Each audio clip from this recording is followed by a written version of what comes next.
GMNA uses artificial intelligence for generated speech, visuals, and production. AI-generated content may contain errors. Please verify important information before making decisions or taking action.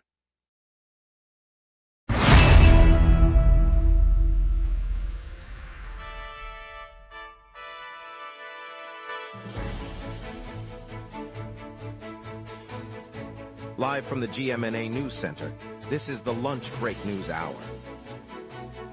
Good afternoon, Toronto. We're tracking a police wanted notice after a bad attack incident fueled by anti-black slurs and a heat dome that's sending orange warnings across the province. Plus, the new interim Ontario Science Centre opens at Harbourfront. Over to you, Nathan. Ontario is opening an interim science centre at the Toronto waterfront, featuring interactive exhibits on climate, robotics, and local biodiversity, opening to the public next Monday. The center will host daily workshops for students, free family tour on weekends, and a rotating showcase of Indigenous scientific contributions throughout the summer. Admission is free for all visitors, with operating hours from 10 a.m. to 6 p.m., extending to 8 p.m. on Thursdays for special events. Lots to get to. Let's begin diving into today's news and everything you need to know before heading out. Good morning, Toronto. Toronto police are searching for a man accused of shouting anti-black slurs, threatening people, and swinging a baseball bat in a plaza parking lot near Brimley Road and Huntingwood Drive. The incident occurred on June 26 at approximately 4. Officers say the suspect approached several individuals, used racial epithets, and brandished the bat before fleeing. A wanted notice has been issued for the unidentified male, who remains at large. The suspect is the only person identified in the case. Police say the investigation is being handled by the Hate Crime and Community Safety Team. The notice describes the suspect as a male, age unknown, about 6 feet tall and wearing a dark hoodie. The location is a public parking area adjacent to a shopping plaza. No injuries were reported. The Toronto Police Service continues the search. Residents of the high-rise at 181 Dundas Street East are coping with a broken air conditioning system as the city endures its first major heat wave of the season. The failure occurred in early June and has left the entire building without cooling for roughly 4 weeks, officials said. Engineers remain on site, but repairs have stalled, and temperatures across downtown are climbing into the high 90s. Tenants report sleepless nights, overheating appliances, and rising humidity inside units. Building management has issued temporary measures, including portable fans and a promise of full restoration once parts arrive. Health officials warn prolonged exposure to extreme heat can exacerbate heart and respiratory conditions, especially for seniors and young children. The situation remains ongoing as the heat wave intensifies through the coming days. Ontario's government invoked the new transparency legislation this morning, applying it to Premier Doug Ford's personal cell phone, and then refusing any public request for the records. The move follows a springtime package that tightened disclosure rules across the province but carved out sweeping exemptions for the Premier and his political staff. Officials said the exemption was necessary to protect sensitive communications, while opposition parties called the decision a stark contradiction of the law's stated purpose. The cabinet statement noted that the exemption applies to all senior elected officials and their staff, effectively shielding a broad range of correspondence from public scrutiny. Critics argue the approach undermines the intent of the reform, which was marketed as a step toward greater openness in government. The decision has already sparked calls for legislative review. Temperatures across southern Ontario have surged to dangerous levels as a high-pressure heat dome settles over the region. Meteorological services report that the dome, extending into Quebec and the eastern United States, is driving heat indices well above normal for late June. Health authorities have issued heat-related warnings, urging residents to stay hydrated, limit outdoor activity, and check on vulnerable individuals. As of today, June 30, the dome remains anchored, keeping the heat wave active. Public health officials have activated heat alert protocols across municipalities, and schools in several districts have postponed outdoor activities. The extreme conditions are expected to persist through the weekend, with forecasts indicating continued high temperatures and humidity. Emergency rooms in the affected area are reporting an increase in heat-related illnesses. Officials are monitoring the situation closely and will update advisories as the heat dome evolves. Yesterday, the province unveiled a compact interim Ontario Science Centre tucked into Harbourfront Centre on the waterfront. Ontario's Minister of Tourism, Culture and Gaming cut the ribbon alongside leaders from the Ontario Science Centre and Harbourfront officials, marking the first public opening since the permanent facility was abruptly shut 2 years ago. The pop-up space offers interactive exhibits and hands-on labs meant to keep the city's science programming alive, while a new permanent home is planned. Officials said the temporary venue will operate for an undefined period, giving families and schools a downtown option for curiosity-driven learning. Located steps from the CN Tower and the bustling lakeside promenade, the center invites passers-by to explore science in a vibrant public setting. The move follows a swift response to the sudden closure, aiming to fill the gap left for Toronto's educators and visitors seeking hands-on discovery. Later we'll catch Bo Bichet's homecoming against his former rivals and check the orange heat warnings. We will be right back. Watch the local sunset tonight at 6 p.m. for all your local Montreal news. Welcome back, everyone. Let's dive straight into what's happening in our city. Nathan Cole, the local stories you need to hear now. Yesterday, Environment Canada issued orange-level heat warnings covering much of southwestern Ontario and sizable stretches of eastern and northern Ontario. The warnings came as a province-wide heat wave pushed temperatures well above normal, prompting the provincial government to activate its own heat alert system. Orange warnings signal a heightened risk of heat-related illness, urging people to limit outdoor activity during the hottest parts of the day and to stay hydrated. Health officials noted that vulnerable groups, such as seniors and young children, face greater danger when temperatures soar. The agency's alert follows a series of temperature spikes recorded over the past week, which have strained power grids and increased demand for cooling centers. Residents are advised to monitor local forecasts and to take precautionary steps to protect themselves as the heat persists through the weekend. Yesterday, the New York Mets stepped onto the home field in Toronto for the opening contest of a 3-game series, and the headline was the return of former Blue Jays shortstop Bo Bichette. The hometown crowd got a glimpse of the player who left the club earlier this season, now wearing the Mets pinstripes. Bichette logged his first at-bat in the city since the trade, facing the pitchers who helped shape his early career.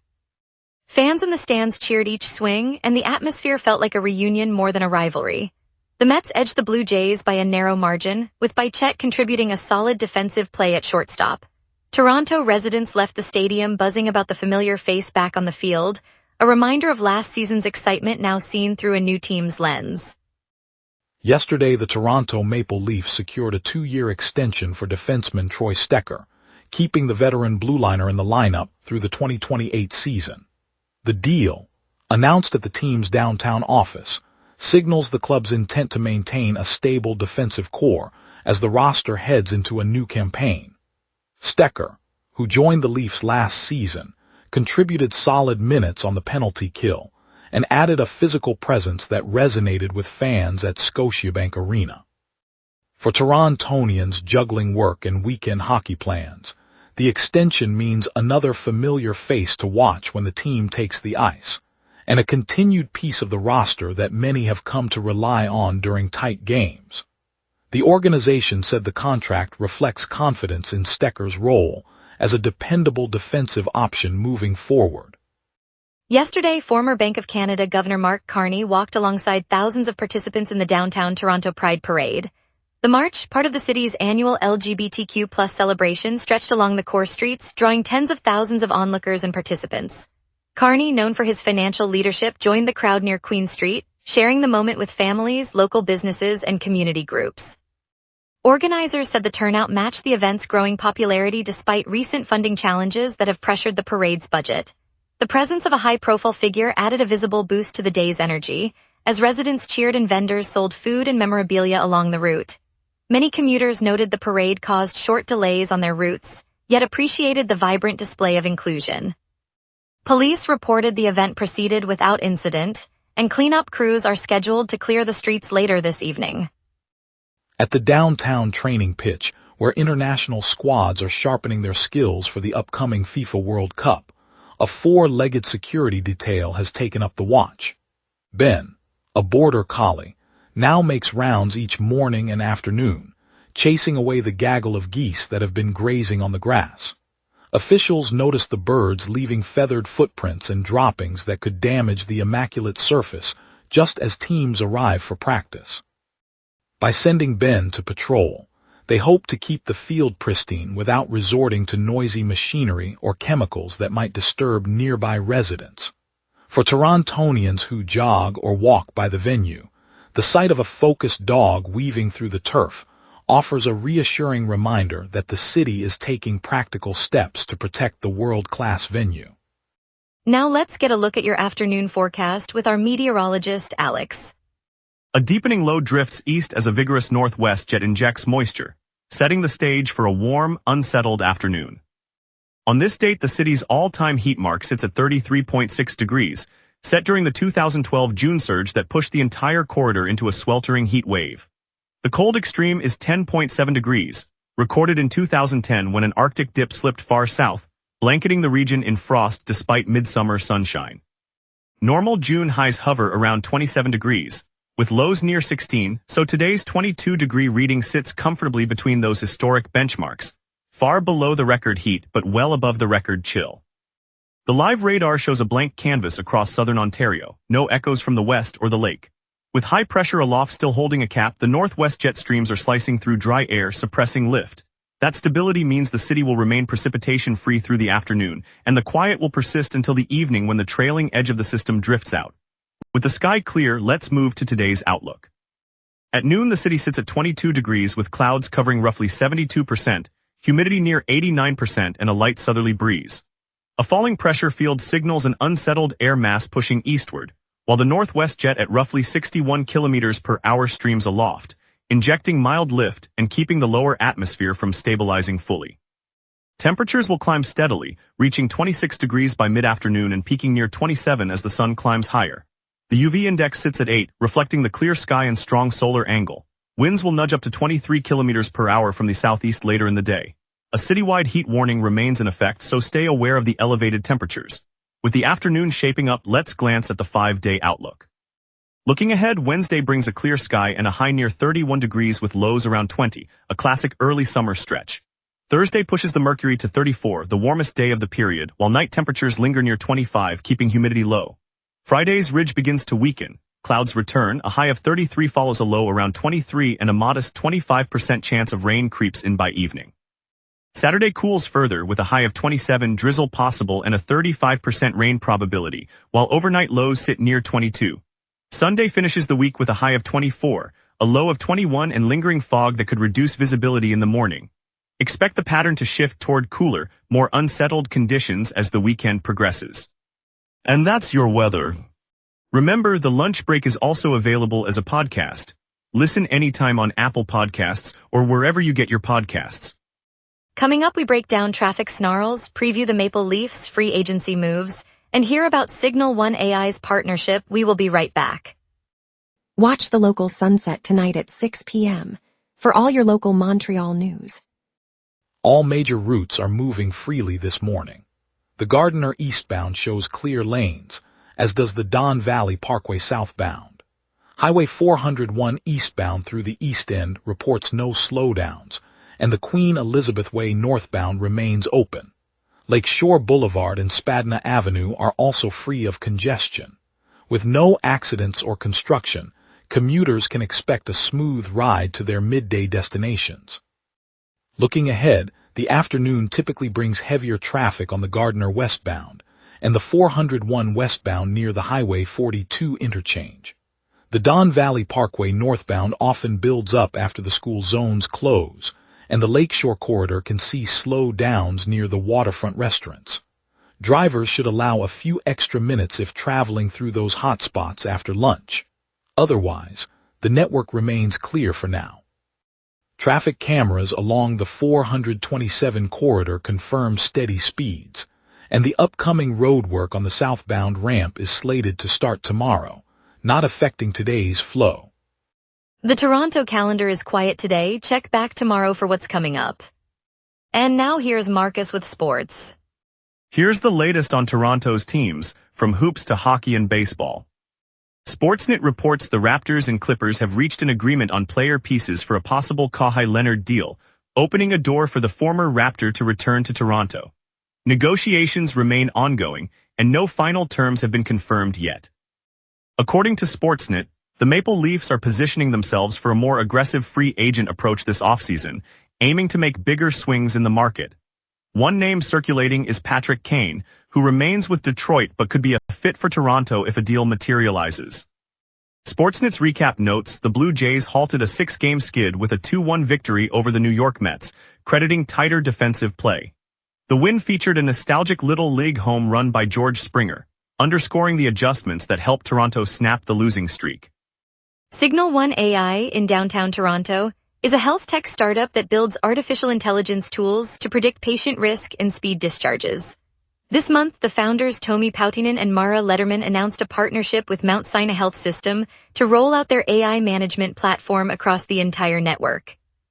The platform gives hospitals a single dashboard for overseeing every AI application, from triage alerts to resource allocation, ensuring safety and accountability. By bringing that level of governance to a major U.S. health system, Signal One AI puts Toronto at the forefront of responsible AI in medicine and opens doors for more Canadian collaborations. It's a reminder that our city's innovators are shaping the future of care for everyone. And later we'll celebrate the new Science Center lighting up our waterfront, a bright spot for families and innovators alike. Stay tuned. Coming up tonight at 6, the local sunset. Your neighborhood, your city, your news.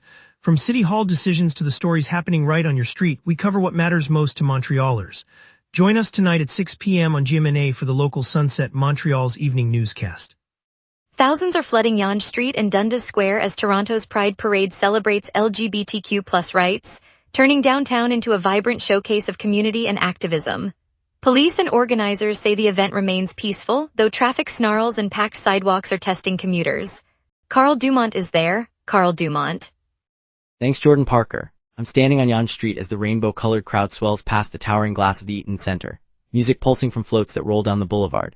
The air smells of fresh pretzel and summer rain, while a sea of glittering flags flutters above the heads of families, seniors, and teenagers dancing together. Down at Dundas Square, a massive stage hosts Prime Minister Mark Carney, whose voice carries over the cheering as he declares that love is a right, not a privilege.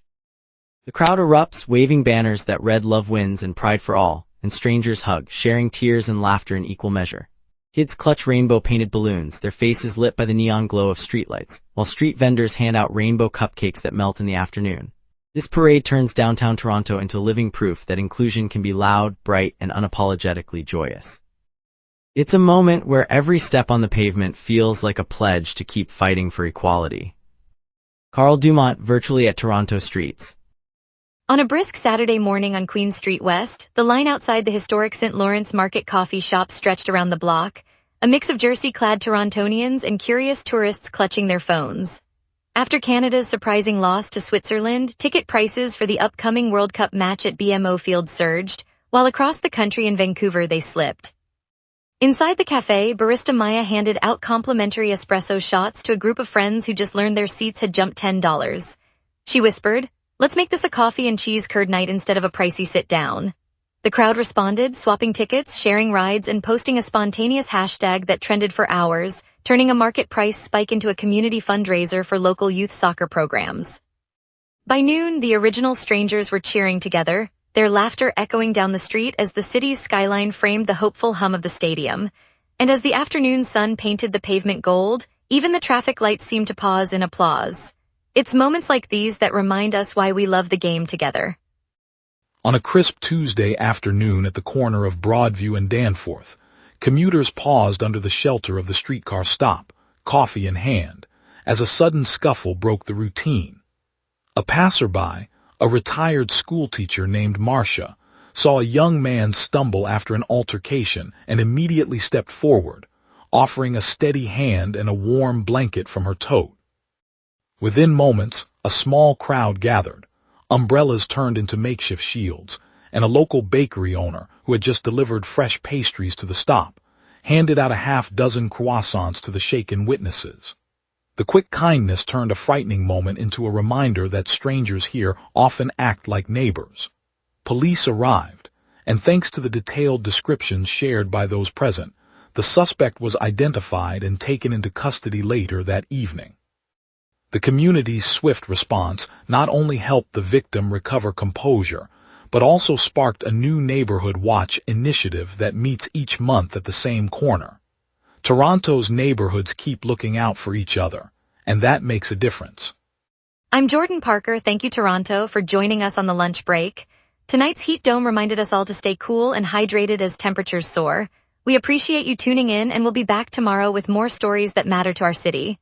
Stay safe, stay curious, and see you at lunch.